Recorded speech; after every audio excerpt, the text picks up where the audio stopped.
All right, I'm going to start now, so.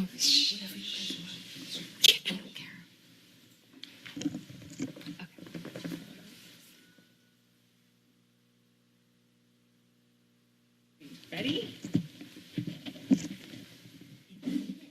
30 seconds. Let's decide. What are you going to do? Chair, vice chair. I'm going to be vice chair. I don't want to. You can be chair. You can be vice chair. You don't want to do it. I'm fine doing nothing. Be last guy. Okay. All right. Well, we're here at 5:15, and we'll go ahead and call our Public Safety Committee meeting to order. And Em, if you wouldn't mind doing a roll call, please. All right. Okay, 5:15. Commissioner Watkins, Here. Commissioner Golder, Here. and Commissioner Bruner. Present. Right. And oral communications, and I see none. nope. Okay. We'll move on then to the approval of the minutes, and we have several minutes to approve. Should we take them one by one? Yes. Okay, so we'll go with the first one, the minutes of the September 26, 2022 Public Safety Committee meeting. Any questions? No. Okay, I'll move that. Councilmember Golder. Motion to approve the minutes for September 26, 2022. I'll second that, unless there's any questions. No, I just wasn't on the committee at that time, but I did read through them and Okay, yeah. perfect. And we'll see if there's any public comments. Seeing none, we'll go ahead and have the vote. All in favor, please say aye, or do you want to do a roll call? Aye. Aye. Perfect. All right. And none opposed, that passes unanimously. I'd like to move the minutes from the November 30th meeting. Great, thank you. I'll go ahead and second that. Any comments, questions, discussion? I was not on the committee at that time, but I did read through the minutes. Perfect. No public comment. Okay, all in favor, please say aye. Aye. Any opposed? Okay, that passes unanimously.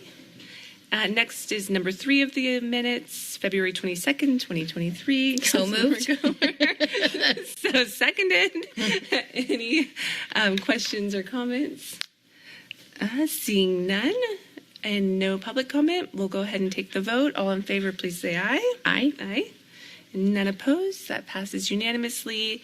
And lastly, we have the minutes of our March 22nd, 2023 meeting.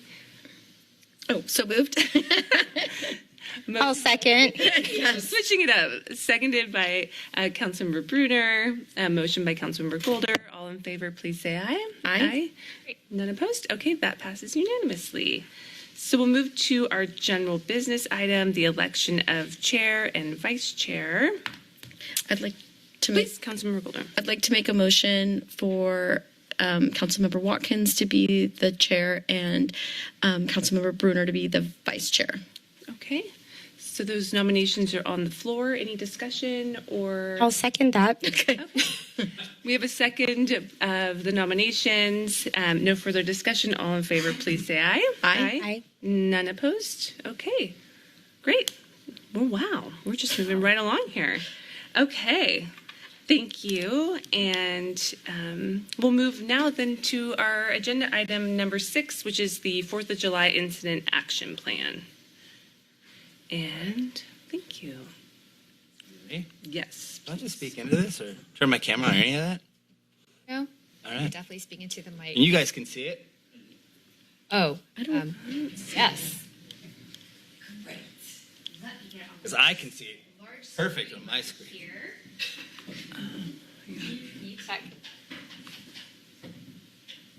So I'll just start. This came, I believe, was it the year end of last year, we had talked about some goals, and one that had come out was that the committee would like to get some input on what PD and Fire have done or are doing in preparation for the 4th of July holiday, as it can be extremely impactful to our respective services.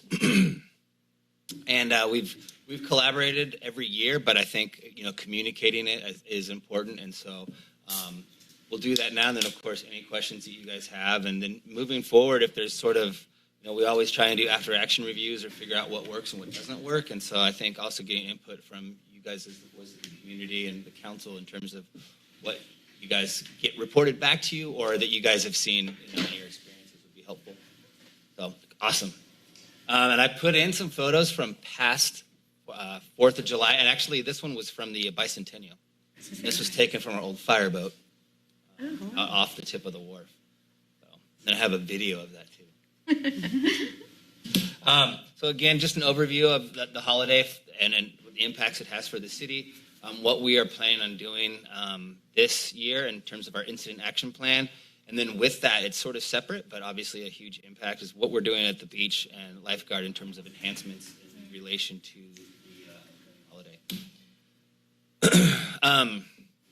So again, it brings a substantial number of people that visit and obviously spend money in the community. And it's not uncommon, like I say in the bottom of this slide here, to have our city's population double. And a lot of that's focused primarily around the beach area and Westcliff.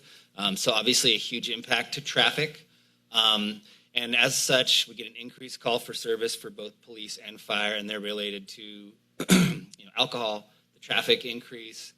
There's a lot of an increase in fights or violent crime, and then of course the crowded beaches. And the big one for the fire department is illegal fireworks. So individually or in combination, this holiday, puts a huge drain on all. It's not just police and fire, but I know public works, parks. There's a bunch that had the impact. But again, in terms of public safety, it's police and fire. And as such, we're always in close communication and collaborate. We do briefings together, and I'll talk a little bit about what we do the day of. But both our respective staffs develop an IAP that involves a number of different components that we'll get into here shortly.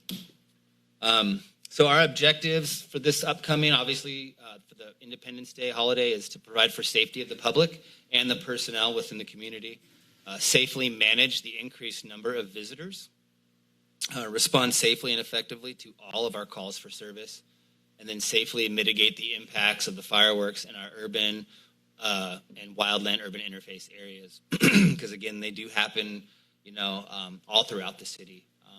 The beach is where we see a lot of that, but again, it does happen in the neighborhoods surrounding a lot of our WUI areas. Minimize impacts of other activities, and then one thing I think that we both do, police and fire, is maintain a high profile and presence within our assigned districts and areas. Obviously, having a presence, I think, deters some of that activity. And of course, it just gives us the opportunity to have extra eyes out there to make contact, to educate, and provide outreach. And then I think I included another fact on here that in the U.S., 280 people go to the ER every day with fireworks-related injuries in the month leading up to and around 4th of July. So it's not just here, but everywhere. Again, we'll have, for our IAP itself, additional staffing and resources for both police and fire. For us, we staff up an extra engine, as well as our wildland engine, so that we can do patrols in and around the wildland urban interface. We'll have, like I said, additional equipment and teams, and this also includes additional overhead. So an extra, for us, a duty chief that'll be there to help run larger incidents if they develop on that particular day. Mutual aid resources will be staffed with additional personnel as well. So we rely heavily, and Chief Escalante will touch on this, but he gets a lot of outside resources as well as we do from Harbor Patrol, state parks in terms of the lifeguard response, but then from fire, our partners from Scotts Valley and Central Fire, they'll all be upstaffing as well. And of course, the mutual aid and automatic aid agreements that we have in place will continue throughout the holiday. Like I mentioned, we'll have our Type 3 wildland engine that'll be staffed and patrolling. We're going to be, really heavy. One of the things that we do, since we're not the enforcement arm, is we provide all the staff that are on that day with all the state and city ordinances that we want them to, again, when they're doing outreach and education, but also being the witnesses of some of this illegal activity, want them to know what they're reporting when they request an officer to come cite or intervene for enforcement purposes. So some of those include negligent burning, the fireworks themselves, or other illegal activity, and there's probably about 5 or 6 items that we list out with the codes and the descriptions, so that's pretty clear for our staff.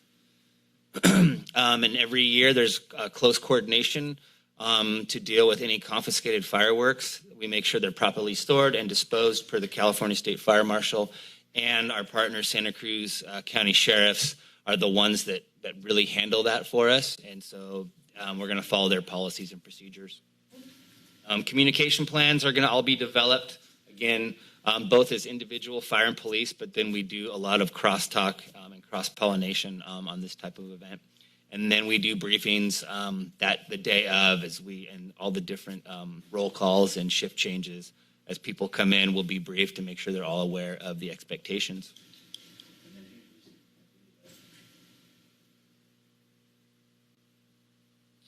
All right. Anyway, I tried. We'll share the link. What's that? We'll share the link. Yeah. Okay. Beach lifeguard enhancements for us. So additional lifeguard staff will be on all the beaches and patrolling the coastline. So all of our lifeguard towers will be staffed. And we try on this particular day to have at least 2 on every tower.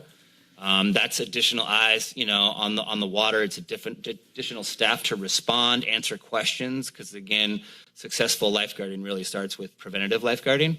And this is also going to include, as you may know, we have 5 towers on Cowles and Main Beach, but we actually just added in sort of cooperation with Parks and Rec to add in response to various tragedies recently and in the past at Toilet Bowl and ITS. We actually put a platform that was built by some of our staff, and we're eventually going to put a real lifeguard tower there that's portable that we could use for special events and various other parts of the city based on conditions. But right now we do have a platform out there that will be staffed with lifeguards for the holiday so that we have extra, again, eyes on that particular water, and then just making contact for people jumping over the railing and sort of making sure that any, again, local kids or tourists that are thinking of jumping off there based on the conditions will think twice and prevent some of the tragedies we've had there recently. Mm-hmm. So again, the tower at Lighthouse will be staffed with 2 lifeguards. All 4 vehicles will be staffed with at least 1 lifeguard, and those, of course, are the ones that's a support role for all the lifeguard towers, and of course, they're patrolling Westcliff and the beaches, making proactive preventative contacts. There'll be we have a ATV side by side on the beach that will be staffed, and I believe PD also has some ATVs that they'll have as well. In conjunction, we have multiple rovers on foot that are making contacts at the river mouth specifically. That area gets heavily populated, and it's just impossible to drive with any vehicle. So there's a lot of folks on foot. What we've done for a number of years now is establish a lane early in the morning along the beach that traverses basically from the wharf all the way to the river and then along Cowles as well, so that any vehicle, fire or police, can get to an emergency quickly and safely. Without that, people would populate it, and there's no way we could get anywhere quickly. So that's something that we did, and we'll do every single year and kind of use it for any special event or large holiday. It goes PD, like I mentioned, we'll have ATVs in the beach area, and then we'll have our PWCs, and the harbor boat is available, and we'll be patrolling as well in those areas. And I had on here, history shows that the 4th of July is the most dangerous holiday. And one of the big things I noticed as I did some research on this, and it doesn't have my notes on the bottom of the slide, but it was, I think, average on every 4th of July, you have 17 drownings, and that's including the ocean and pools. But and then, of course, a lot of it's related to the fireworks, but also just alcohol and traffic-related deaths. So I'm sure Chief Escalante can speak to that a little bit. But it's just another reason why we're doing all of this, and, of course, why you guys asked the question to be sort of briefed on what we're doing. And with that, that's all I have, sort of, again, the broad overview, but if you have specific questions for me. I have one question, and then I'll go to Councilmember Brewer. I know that having kind of grown up here, that you could actually go to the beach and do the fireworks for a while, and then there was no fireworks, and then there was the fireworks then that kind of got moved into the neighborhoods, and then they're amongst the different wires and the houses and the neighborhoods, and so I'm wondering what your thoughts are in terms of as we've really increased enforcement on the beaches, shifting kind of the impacts to the neighborhoods. I don't know. In terms of the city proper, I would not recommend it on any of our beaches, only because it's adjacent to the wharf and that wooden structure. Right. And so there's the wildland risk that we always assume, okay. But my biggest fear is that something landed on the wharf, right. Because inevitably, if you allow it there and trying to patrol and discern between beach versus people on the wharf, because it does happen, and there has been discussion and there is arguments, with pros and cons for, well, if we do it on the beach, half of your area is water. Right. It does make sense, but in regards to the city itself, just having that wharf, we'll never get an opportunity to build another one if it ever burns even a portion of it. Sure. I would say it's a no-go. Yeah. Okay. No, I appreciate that, because people ask, Absolutely, and I think, like I said, there's the safety to the public themselves and sort of There are the safe and sane. We don't allow them, but even, folks that are left to their own devices end up getting, devices that are illegal, that they're sort of improperly supervised, and of course doing them when they're intoxicated. And then, of course, in those environments like the wildland or, in this case, the wharf, I think it would be a recipe for disaster. Agreed. Okay, thank you. Yeah. Councilmember Bruner. Thank you. You answered a couple of my questions about extra staffing and the collaboration, the mutual aid. I am wondering, though, specifically about Seabright and Natural Bridges, since those are state beaches in the city. What is that looking like, and what role do you play versus state personnel managing those beaches? So we would respond, any call that comes in for like a water rescue or even a fire, we would, the call would be routed to Netcom. Okay. And they would dispatch us normally. In terms of the coverage that they'll have at those beaches, they have staffing challenges like many other agencies, but for these holidays, they will have all of the Seabright towers, I know, open, and of course, additional staffing. But of course, we'll support them. It's not automatic aid, but it's mutual aid. But of course, any sort of rescue or fire or medical, we get called out. You there. respond, but proactively, like creating safety lanes and all of that, that's up to them. Exactly. They manage that part of it, and your role is only responding to calls for service there. Yes. Okay. And typically in lifeguarding, around your lifeguard tower and your route to that tower, they typically try and they call it a cone line around it. And they have sort of a hybrid of what we do. But I think ours is unique only that our beach is just extremely densely populated, almost, especially during the holiday.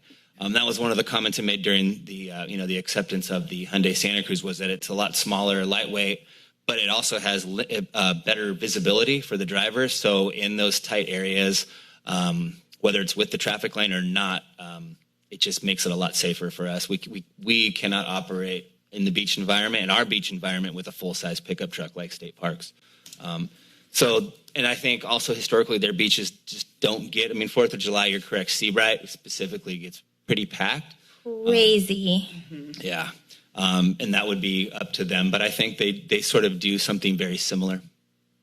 Okay, so that brings me to my next question. I have two more questions that kind of tag on to that. Triple fines, is that, and maybe that's a PD question that is coming up, as I know, like Halloween and certain events that happen in the city like that, there are triple fines. Right. Okay, so And I'll wait for that, PD. Yeah, but I will say, like I mentioned in the presentation, that we educate all of our captains and all the staff that are on that day, if they encounter it, to be familiar with what it is so they can report it, and then, of course, be there when they show up so that we can sort of close the gap on that. And then my other question is more the proactive side. I know this is collab of fire and PD, so our communications director, Erica Smart, and PD communications, Joyce Blaschke, are they doing any kind of proactive marketing campaign? And if so, I have a request, if it's not already being done, to call out state beaches by name, city beaches by name. I think people locally appreciate. It's amazing to me how many people don't realize the difference on state and city beaches, and really, what does it matter? But in certain scenarios, I think something like this, it's appropriate to call out and to have some kind of proactive marketing campaign that incorporates like those great water safety tips that you presented in the budget hearings, on how to be safe, and just kind of that proactive education. If there's anything about triple fines or anything that we can, and in Spanish. I think that's really important. We get a lot of visitors, and there are a lot of our community that needs that information too. Absolutely, and I know our social media, we'll team up with Erica. I know we've had some discussions briefly about it, but I agree with the the Spanish portion, and then of course I think calling out the specific areas would be helpful. Yeah. Great. So my last question, maybe it's similar to what you were saying. We have so much happening at the beaches and resources at the beaches. In the last couple of years since I've been on council, I hear a lot from community members that are really scared, frustrated, and upset in the neighborhoods. There are people setting off on their block. It's, a ripple effect. It affects pets. It affects seniors. I mean, it's scary. Power lines spark, and I've heard stories, and it's hard. You don't know where it's coming from. So when a call comes in or someone makes a call, they don't have a description or anything like that to give, and then the response, what are the odds of catching someone? So I don't know if, I imagine PD will probably speak to some of that, but in the neighborhoods, there is definitely a sense of wanting some type of just hearing that there will be patrols in the neighborhoods looking for fireworks in the neighborhoods and going to those areas to see if they can be addressed. Yeah. No, with the proactive piece of whether it's communication on social media or going, having that presence in our various districts or jurisdictions is a part of our plan. Okay. And so making those contacts, and of course, but when the calls come, they'll leave. But there is a piece to that. And I will say there are opportunities, and I don't want to step on Chief Escalante's toes, but I just sent some of my staff to a meeting with Cal Cities and county chiefs, and there was a discussion related to enforcement for fireworks from the fire's perspective and options that other jurisdictions in the state have taken. Some utilize drones, and some other, a private entity that comes in basically with GIS maps, and they basically send those triple fines. There's some that have been challenged and some that are successful, but those are some of the options or opportunities that are out there. And so we had some staff attend, but that would be some, serious work over the next year to work with city attorney and PD, and then sort of look at what those options are. And I think also, getting some feedback from these other jurisdictions that had success, but some that were challenged in court. In terms of how much effort was actually made to contact these individuals and so forth. But there are opportunities, and I think every jurisdiction and the neighborhoods within those jurisdictions are battling with the same frustration and the same concerns over veterans that are affected, the pets that are affected, just overall fire safety. So. Yeah, I appreciate this presentation in advance.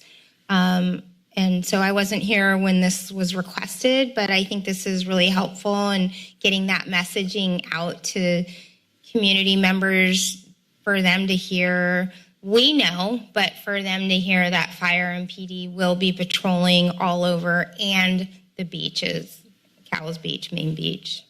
And please call in to dispatch. Yes. Yep. And it's an all hands on deck for us. I know it is for PD, and unfortunately, with, like I mentioned in there, our population doubles and really confined to that beach area. It can make it. There are inherent delays, but. And does Netcom? Do they have additional staffing for? Or it's a Tuesday this year, so I'm wondering about the weekend before, the Monday before, the night after. Sometimes there's remnants. We historically have seen that, when it's on a weekday and not butting right up against like a Monday or Friday, that it's better for us in terms of, attendance, in terms of just being in the city. But you're right. And a lot of the data that I looked at talked about the week or even the month, the weeks before and after 4th of July, because we all know if those folks that do procure illegal fireworks, they might not get them all off on Wednesday. And so there's always for almost a month after you hear them. So, I forget where I was going with that, but I mean, a Netcom, they're challenged with their staffing, and so they will have adequate staffing, and I'm sure staff up as much as they can. But they're constantly ordering people in, so I know they will do what they can. But thank you. Yeah.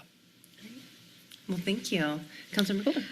I just have I just have one question, but it might be for Chief Escalante. It's like about people that are intoxicated at the beach. I feel like that's a huge concern on holiday weekends. And if there's, and maybe you're going to address this, but I feel like if there's ways for the lifeguards to like notice if someone's intoxicated and what they do to help prevent them from swimming and get off the beach and get somewhere safe.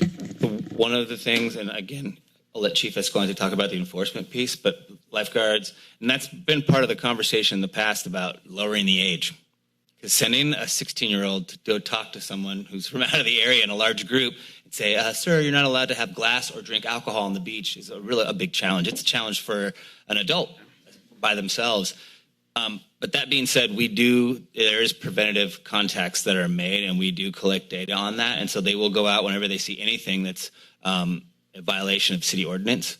And especially a safety concern. So if someone's entering the water that they've seen, regardless of, okay, I didn't see the glass, I didn't see the container that the alcohol was in, but I've seen you progressively get, worse, they will make contact and prevent people from going in the water. So that preventative side from us is always there. And of course, in terms of reporting, they have and they will, contact our lifeguard headquarters and get the appropriate resources down there to deal with and mitigate.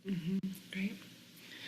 Well, thank you so much for the presentation, and we're really hoping that all the prevention really works and there's no instances this year. And I don't know if it's too much to come back after and we can kind of hear how it went, or if there's any need for that at some point, just so we can think about how we can learn from whatever happened this year too. So Absolutely. yes, thank you, and extended thanks to the entire staff. So Absolutely. Thank you. And I know there's no action, we're just receiving the reports, so we'll go ahead and move along then if that works for you all. And that takes us to our next presentation, which is the general business item number 7, the 4th of July Incident Action Plan, and that's from our police, and we have Chief Escalante. Good afternoon. Some of your questions and points I should touch on. I just have a few bullet points and to discuss, and then I think some of this will answer your questions. And so first off, the safety enhancement zone, we have submitted our request to the city manager's office for authorization. The city manager has the authority through a resolution to go ahead and approve that, like we do with Halloween and other special events. That enhancement zone over the years has moved from just along the coastline and on the beaches to the entire city. Because we saw that exact very problem or issue as far as the fireworks just moved from the coastline to the neighborhood. So the safety enhancement zone includes the entire city.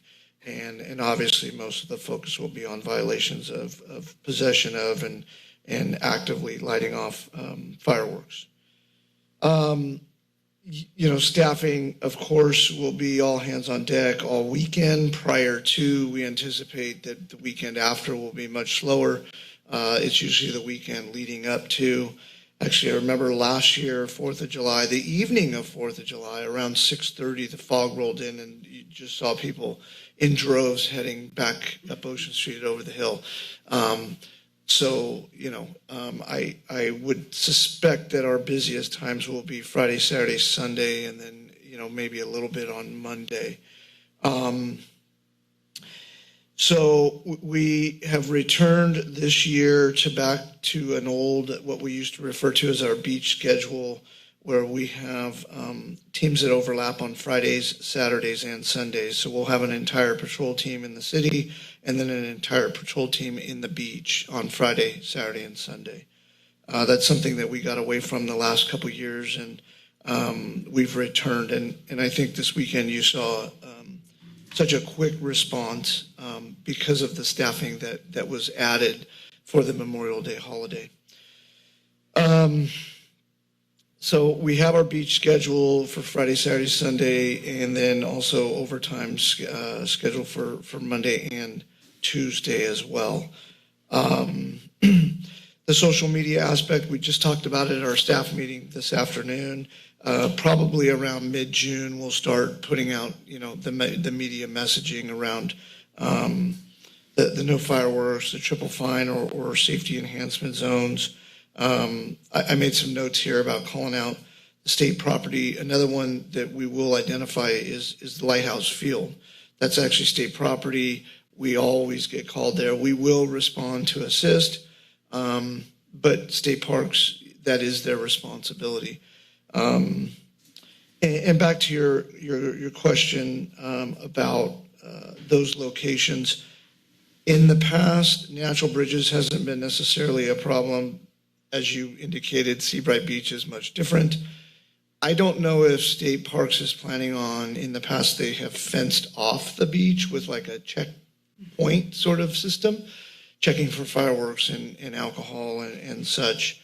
I don't know if they're doing that this year or not. We will have to follow up on that. But that, I think, curbed some of the issues. But what we found is people would go down to the beach days in advance and bury the fireworks for later entertainment, as well as alcohol and whatever else they wanted to bring to the party. So I don't know if they're planning on doing that. And, you know, in the past, I think when this was even a bigger deal, we used to have additional lighting, and we actually brought in fencing and guards over on 4th Avenue, I think it was, and some other beaches that caused us some problems. So we'll see how this year goes without all that extra fencing and lighting. Really, you know, I don't have exact numbers, but, you know, I know historically we are really in a no-win situation in this holiday.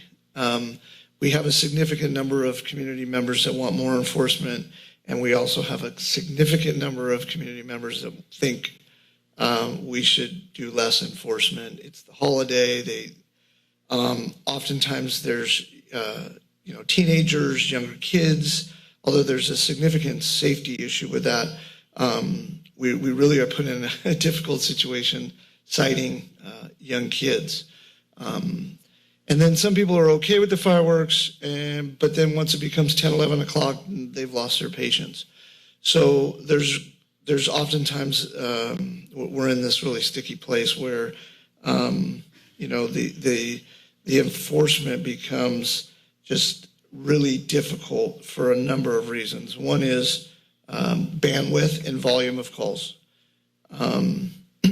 Even with extra staffing and overtime and everything that we can throw out there, we simply at certain points will have anywhere between 100 and 200 calls that are stacked on our officers and just pending for them to respond to. And they just kind of go through it, and if they're right around the corner, they'll try to go down the street, disperse people, be present. It's really difficult, and I think you mentioned the point about intoxicated subjects on the beach.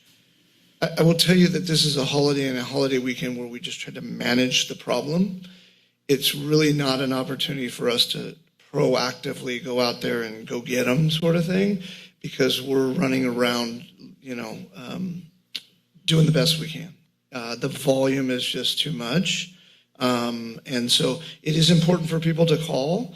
And if officers happen to be in the neighborhood or they see and hear the fireworks themselves, they will go and make their presence known. They certainly will do enforcement when they can. But it really is one of those nights and weekends where we just got to get to the next call, right? And there's a lot of other calls that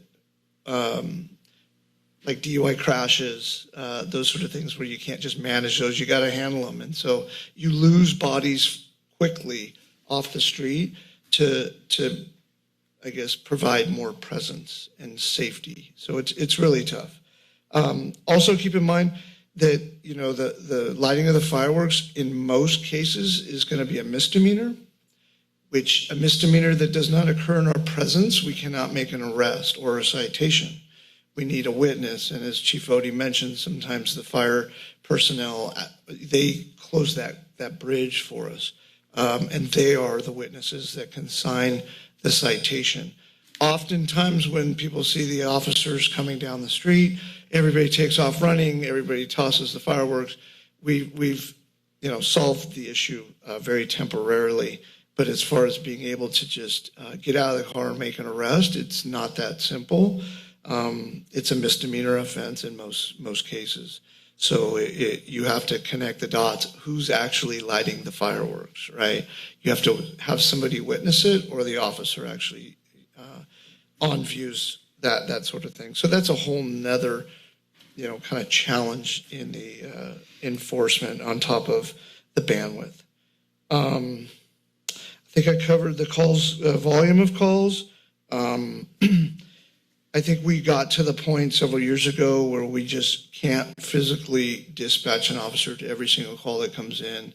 They just create a pending queue, and officers go through that queue as they can, as quickly as they can, unless they get bogged down on something much more complicated than fireworks.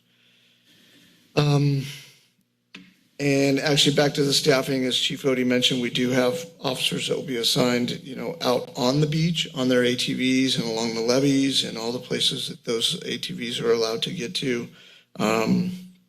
And I think, we also have to keep in mind all of the calls that we do get out of the boardwalk, the private security there, anything that involves an arrest, they call us to execute the arrest. So an intoxicated subject at the boardwalk ends up being our problem, and we sit at the jail.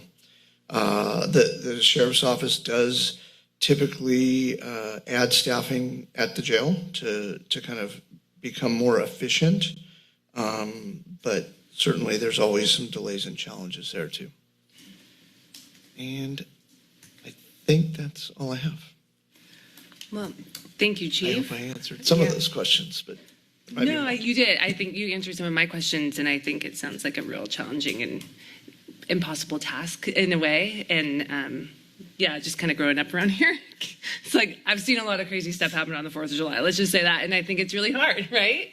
It's really, really hard. And I think people go kind of a little bit more extreme. And so the prioritization is probably the best you can do in the prevention and awareness. And hopefully people can be safe and smart and everybody can stay well. But thank you for the overview of the plan. I really appreciate it. I know Councilmember Bruner has some questions, and then go ahead. Thank you. Okay, great. You answered some of my questions, and it really helps how you framed how staff is used on that evening, like describing DUI crashes and, all the things that you need to respond to with 200 to 300 calls stacked, when normally it's like 50? no, maybe about 5 or 10. Oh, wow. Yeah. So that normal type shift, yeah. So, wow. Okay. So I guess my question about enforcement, do you talk, and is there a collab with City of Capitola, County Sheriff? Is our enforcement in line with what they do? In other words, is it like one jurisdiction has it's easier to get away with something with fireworks than another, and so people go to one jurisdiction? Or are we aligned all in communication with how enforcement is handled and what's being done for an action plan? Yeah, we usually communicate with the sheriff's office, and in years past, they've taken a much more, more strict stance. You probably remember they did a lot more fencing, and they've actually closed beaches. But I think if you've been around at least the county for the last probably 10 years, as far as I can remember, the county beaches in South County are go off, and it's just physically impossible for them to be down on those beaches and being able to address each and every one of those situations. There's also a safety issue there, right? Because you're going to have to send multiple officers down there, and you're really back to my point about managing it. I think we also think about not kind of creating a riotous sort of situation out of this and getting people hurt. So I think that our stance is I think it's on par with other jurisdictions. I think the county has much more significant issues to deal with on the North Coast and also down in South County, and it just comes down to the amount of space that they have to try to control. Do they also do triple fines or? You know, I don't know. I don't know. It's a good question. I'm not aware of it, but yeah. Is our safety enhancement zone the entire city or only the city beaches? It's the entire city. Okay. Yeah, we moved that, I think, several years ago because it was just moving into the neighborhoods. Okay. And then my last question, the sobering center at the jail, I remember hearing that was coming back at some point. Will that be back for 4th of July? Have you heard any updates on that? No, the last update I've heard is fall. They're actually, I'm hoping we'll start seeing some sort of physical construction because it's supposed to be rebuilt where it was previously. So we'll all be able to hopefully see the beginning of it. And then eventually the end is supposed to be later this fall. Okay. Thank you. Great. Again, thank you, and best of luck to everybody working on the 4th of July weekend, and hope everybody stays safe. Yeah, thank you. All right. So I see next we have our summary sheet for the summer community programs, and I think that's also you, Chief. So you're not done with us yet. Yeah, well, it's kind of a team effort here. I can't remember if we had it back last year. I think last year we brought it back after COVID. The Teen Public Safety Academy. That's right. And so I think this might be year 2 since COVID. So yeah, we're super happy to be able to continue with this program and glad that we were able to bring it back from COVID. And it's a partnership with the District Attorney's Office. Yeah. We have, you know, interest flyers. I think we have one online. It's a great program from June 12th to June 16th. And it's basically a program for teenagers to learn about law enforcement, fire, and district attorney and work that we all do. And I think it's a great engagement with the teens in our community. And I know my staff, and I think Chief Odie's staff as well, really enjoys the opportunity to talk to these kids about a potential career in our fields. And either way, it's a good way to get them out of the house during the summer and off the TV. So, yeah, that's really the only program that we have. But again, a couple of years ago, it went away. So we're just glad to be able to continue with it. I think it's great. Do you have, I mean, it's coming up, do you have room still, or do you know if you need help with recruitment, or where? You know, I'd have to check with Joe Hernandez from the District Attorney's Office is kind of spearheading that part of it. So I haven't checked in with him to see where we are. If you need help with space. recruitment, you can let us know. I know Joe's been around with also some of the Boston programming and such like that. So if there's interest in supporting, like getting the word out through some of our programs, I'm happy to do that. But I'm also just really happy to see that it's in place. I know a lot of students, actually, when we work, well, in alternative education particularly, when they're involved and our system involved, sometimes they're really interested in careers in the field too. So it's really wonderful. And yeah. So. Well, and also for the public to know that they walk away with a CPR certification. So I think, you know, that's always good to have more of those in our community. So that's an added bonus, I think. Definitely. Any questions? Councilmember Bruno. This is such a great academy, reading the description. Thank you. I'm glad it's offered. My question, I have a couple questions. $40, great. Is there a scholarship opportunity if there's someone who can't afford it?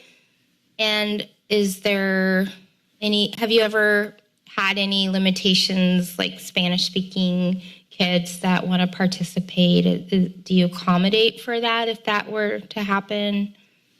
Well, luckily, Joe is Spanish speaking, so I think we're all set there as far as any sort of translation that's needed.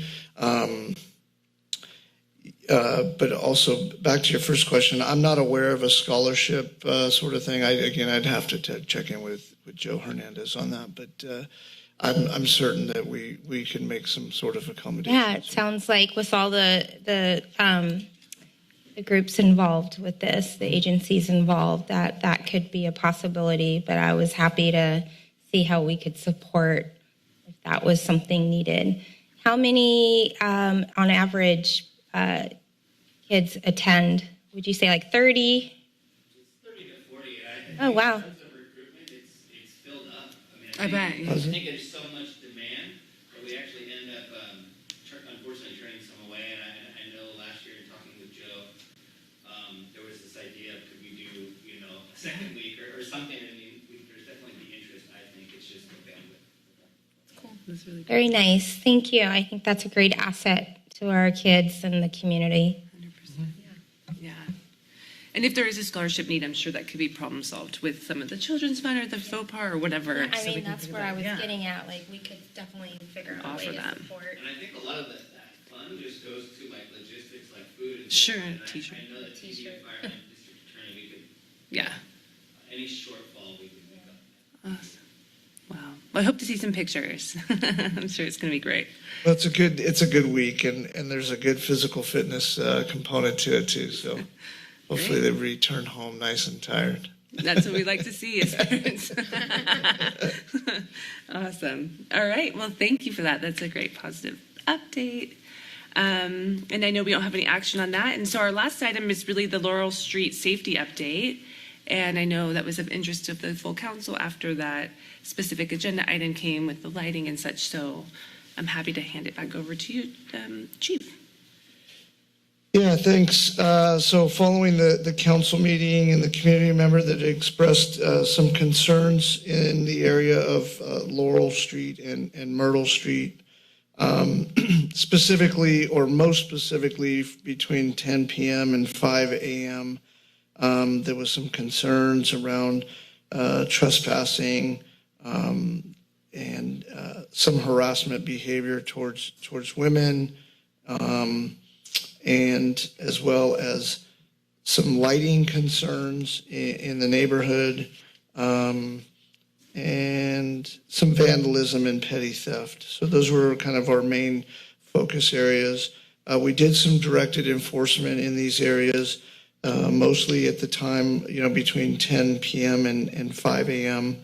And we also stayed in communication with the community member, which I know Em was a part of. And so there was some interaction back and forth. Lieutenant Carter Jones took the lead on this to deploy resources from our patrol staff to really go out and first identify the problem and assess it and what we were up against. We're still working on potentially looking at some increased lighting. As you know, there's been a lot of construction in that area, so it wasn't really a great opportunity as far as timing to add, lighting into that couple block area right now since the road's been closed. I think they're fixing a water line or something, so it's been quite the show out there as far as traffic and construction. So I think following the construction, we can do a better assessment of potentially increasing or adding to the street lighting. And I think the biggest thing for us is we identified, the 7-Eleven at Laurel and Chestnut can be an issue. It is open 24 hours. Obviously, they don't sell alcohol after 2 a.m., but it tends to attract some nuisance behaviors that certainly is what we have found that might be contributing to this issue. But all in all, I think that there's been good communication between the PD and M and the community member, and I feel like we have a pretty good idea of the issues.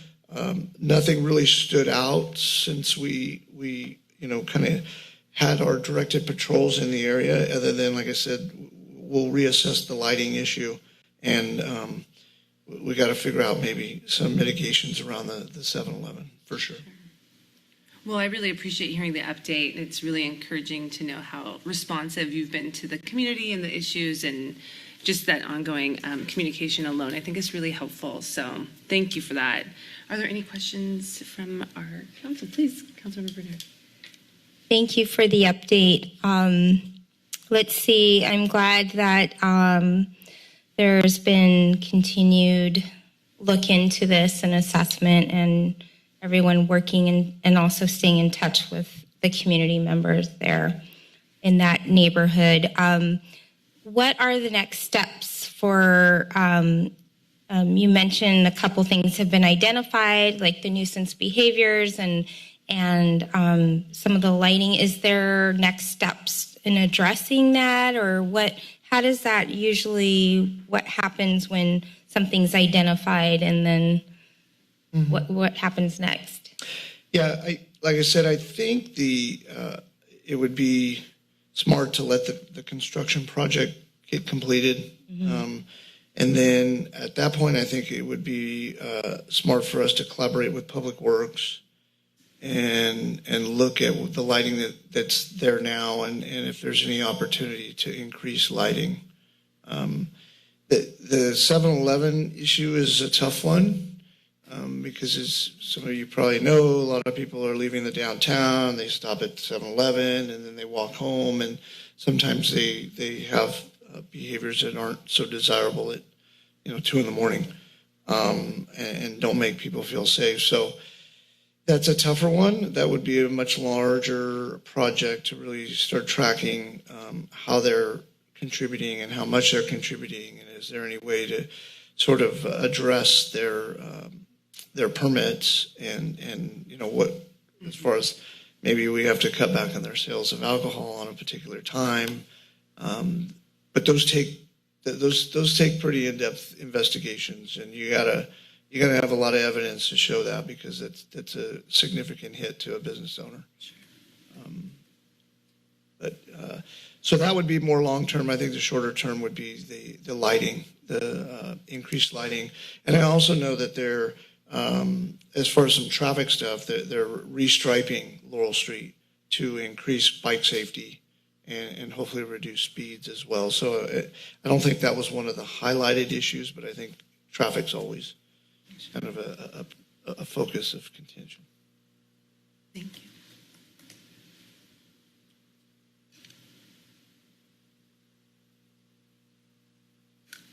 Well, can we get an update? Maybe I don't know, somewhere down the line. I don't want to give a specific date. I know that there are several projects happening there, but maybe if, I understand nuisance behaviors are difficult, but working with the business and helping them with tools, anything they can do to help support the neighborhood and be a good neighbor. I just wonder if we can kind of, maybe over the next 6 months, keep track of working with them, and hopefully that part of it, it's a little more ambiguous than adding lighting and identifying good locations for additional lighting, and it's always harder, I understand, but.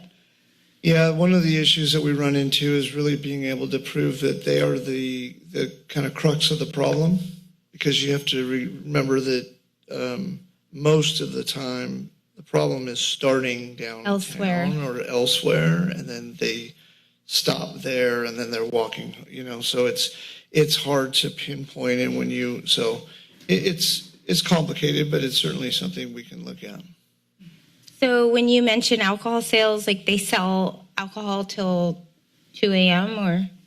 Okay. I imagine since Bonicio's Liquors closed, that they're now the hot spot to get alcohol when the bars close, right? Is that part of what Probably part of the problem, correct. Yeah. Interesting. Okay. Yeah. And so PD has the authority to limit the sale time, like you have to stop serving by midnight or 1 a.m. or you mentioned something about limiting time requires. Yeah, we've done that to other alcohol establishments in the city before, but you really have to have a track record of being a significant problem, and then what you do is you work with planning, and they can modify their permits. it's quite a heavy lift, but it can be done. Maybe So- it's just a matter of having as much as possible, when possible, having PD patrols in the area, the general area around the times that Yeah. that's happening would be helpful, just to have presence. Yeah, I think we're called there or, in the general area pretty frequently already. So, Yeah. yeah, Thank you. yeah. Yeah, thank you. That was helpful. Any other questions? Nope. I think the only other thing is like are we gonna do you have a future agenda thing? Or? For the information items, so I think that covers our general business items, right, ma'am? Yes. Okay. Thank you both for your items here and presentations. So last up is our information items and next steps. Did you have any you wanted to present or share, Em? I have none. Okay. Councilmember Golder? I do. I was just wondering if there's some things that I've kind of had like on a little list that that I would like to hear updates about, if at all possible, in some future meetings. One of the things we have on here and we haven't talked about is the Criminal Justice Council. Another thing is shoplifting downtown specifically. I think has been really impacting business quite heavily, and I know we've talked about it other times, but I think if there's a way we could talk about it. Another one that is still an issue is bike theft and chop shops with bicycles is an issue in regards to public safety. Another one would be jail capacity, and I don't know, it's kind of a bigger issue. And I know, Chief, you said you'd been in contact with the sheriff, and you guys have. So anyway, and then finally, another one that I know people have brought to my attention is the theft of catalytic converters as an issue in town. And so those are all the real concerns that people have brought to me in the last few months. That I thought, I don't know if we have an opportunity to do discussion or if there's any policy we could do around these issues, but that's it for me. Yeah, I think, thank you for bringing those to our attention. I think those are very real and everyday experiences and issues. So we can absolutely work on, hopefully on a future agenda item, having some of those presented as to what the status is or what's going on, and then maybe potential policy solutions or proposals that could come from that. Does that sound good? Okay. I think I forgot one. The only other last one was around fentanyl too. Fentanyl. I skipped it. Okay. Yeah. Councilmember Bruner. Thank you, Commissioner Golder, Councilmember Golder. Thank you. I think also, and again, it's hard for me to attach a timeline, like come back at this time with these items, but I think, yeah, these are what we're hearing from in the community, and any information and resources we can direct people to, and any information that is being worked on around any of these issues, and any limitations. I know specifically, for example, with the shoplifting, there's state law that really, what is that, AB 47, that really changed how that is addressed. And I know there is, for example, the California League of Cities is working on legislation, which I haven't had a chance to dive into fully, but, we could consider looking at that. And I know in I think it was the February minutes, we had a brief conversation about fentanyl and opioid ODs and that information. And I know that continues to be a public safety concern for everybody, and parents especially. And so I think just keeping that maybe for the next meeting or two meetings, if you have anything to say about that, that would be helpful. Yeah, I had a conversation this afternoon with you a little bit about it, and I had some information. It came up during budget hearings, at least from the fire's perspective. And I know the county is working on a dashboard similar to what they had for COVID that will contain a heat map, and this is through the nation, but it'll be state by state for the communities. But also there'll be some information on there on new technologies or developments in terms of treatment, prevention, and outreach. Things like sublingual, there's implants that they're looking at. And so there was a lot of information that was provided a lot of hope for me, just as, public safety. And I think also for all of our crews that are out there every single day. And so once that was from Dr. Ghilarducci, who's the medical director for the county. Once he gets that up on the county website, I'll make sure that I share it with you guys. And of course, with this group when the time comes. But there is a focused effort on that to share the information. Great. Yeah, and then we can help share to the community and the public. They're always seeking information and answers and resources. Thank you. Perfect. Thank you. And then I know we've had discussions over the years around like what we define as public safety, and I think there's been processes that have ensued that have been very robust and in response to a lot of major societal issues that have arose over the past years. But even if there was a statement or some sort of understanding of how we're looking at public safety, from prevention to intervention to lighting, I mean, all of the different things to clean, safe parks and such.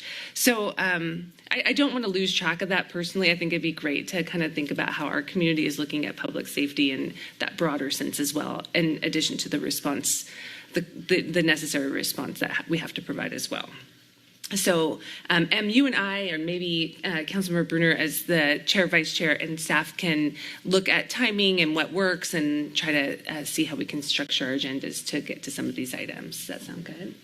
Councilmember? And we want to make sure that you have the tools and resources that you need while you're out in the community. Indeed. I was just going to add, I remember late last calendar year, there was some conversation about really trying to figure out the scope and the direction of the Public Safety Committee, right? And I think at one of the last council meetings, it was talked about some of the more systemic criminal justice, systemic issues in our county.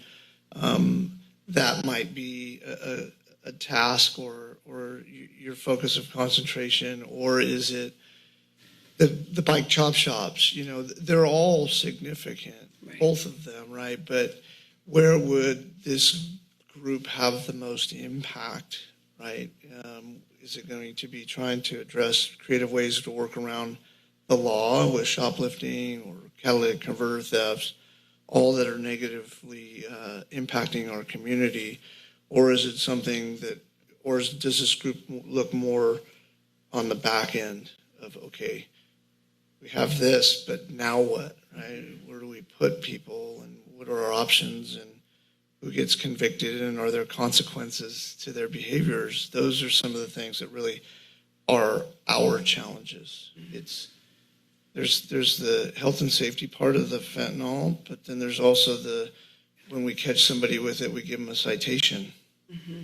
So, maybe that's the focus. I don't know, but just kind of two sides of the coin for this group to really think about and maybe work with staff on figuring out that direction. 100%. Yeah. And, I appreciate you speaking up in that way and helping us be also helpful to what you're needing, as we're looking at prioritization and where we can kind of fall into the processes and structures. And you're absolutely right in terms of some of the bigger issues that are impacting, but then also the everyday. And is it, policy advocacy? Is it presentations? Is it trying to move the needle and collaboration as well? So, I think as we look forward, how we're being really intentional with our agendas and the various areas of interest and priority that we want to move forward with in the next year with your input, both your input would be really helpful. So thank you for saying that. I got a comment to add. So adding to Bernie's point, so I think also for a recommendation as well, as we're finalizing our 5-year strategic plan, sure, public safety is a huge piece to that that component, right? And because this is a 5-year plan, it's a great opportunity where PSC is able to align their priorities with the strategies. Yeah. And so that could be an opportunity to kind of really look at the agenda and what does that look like in terms of if some of these items actually falls into those buckets. And if not, like maybe that's something to have more of a discussion on. So great nexus. And it's really, thank you for making that connection. I do realize and understand that too. Thank you. Did you have anything you wanted to add? No, I'm fully in agreement. It was really interesting to see all the historical information that Emmeline was able to send regarding the formation of this committee in 2003. Right. And I think, since 2003, public safety has really changed. And the needs of the community are very different, and post COVID and a lot of things. So I think it's important for us to align with the 5-year strategic plan and to be responsive to our first responders and to the community, and to see how we can support everybody, and the residents and businesses and our fire and police that are out there, dealing with these very serious public safety issues. So happy to be here. Thank you. So I just need to add, or want to add, the 5-year approach I think makes sense, because every year there's a member or two that rotates That's off of true. this committee. Yes. And so then there's new priorities. And then by the time we establish those priorities, it's already halfway through the year. And then next thing you know, there's new what are we members. doing again? And so all of a sudden it's like, what just happened and what did we do? Agreed. Versus a longer term vision that new members just pick up and run with as well. I think that would be helpful. Agreed.